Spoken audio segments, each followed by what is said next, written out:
Hi, my name is Lou Neshi, and I will be running for the Assistant Secretary position in the upcoming FAAA elections.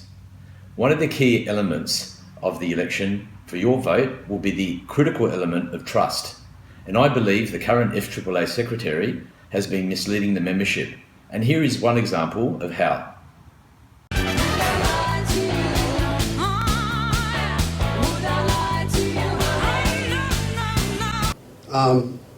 Lies, hopefully people won't lie about things.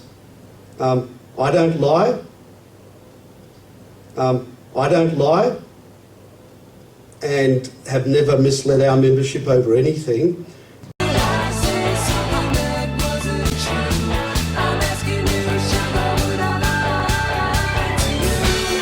Of course, I'll use the opportunity to remind people one of the side agreements that we negotiated at the last EBA was an agreement that says the 787, when it finally arrives, that of course would also be flown by QAL, QCCA crew, if in fact the red tail, Qantas Airways Limited, buys that aircraft. But however, you can see, again, I stress the point, we have to have access to all aircraft to have a future here, particularly for our QAL members.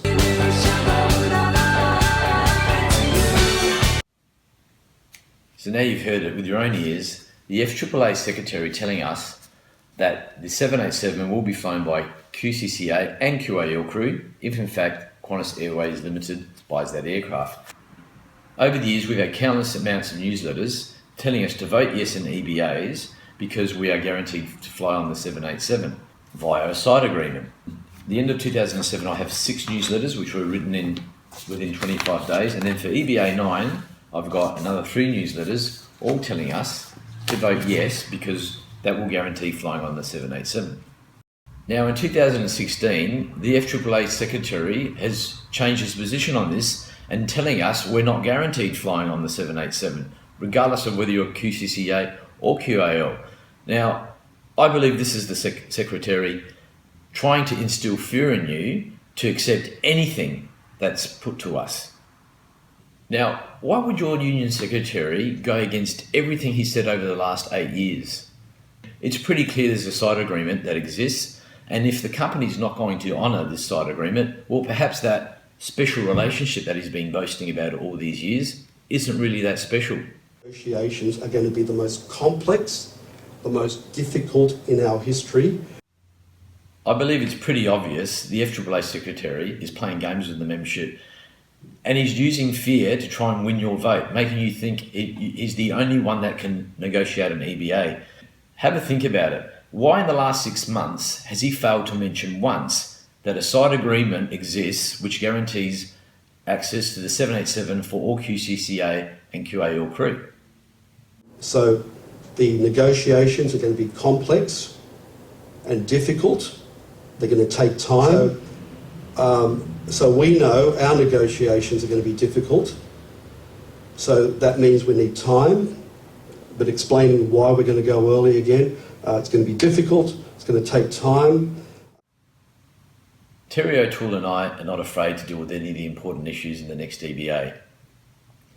Together with our industrial officers and industrial experts, we believe we will have a favourable outcome for both the company and our membership. Our labour has value, and I guarantee you, Terry O'Toole, myself and the Reclaim Your FAAA team will get you access to the 787. Because we are not afraid to work toward a common goal with our employer so it can continue to be successful and our membership be rewarded and included in the future.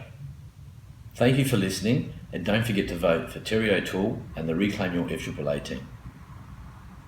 So the negotiations are going to be complex and difficult. They're going to take time. But explaining why we're going to go early again, it's going to be difficult, it's going to take time. So we know our negotiations are going to be difficult. So that means we need time. I don't lie. And have never misled our membership over anything. I don't lie.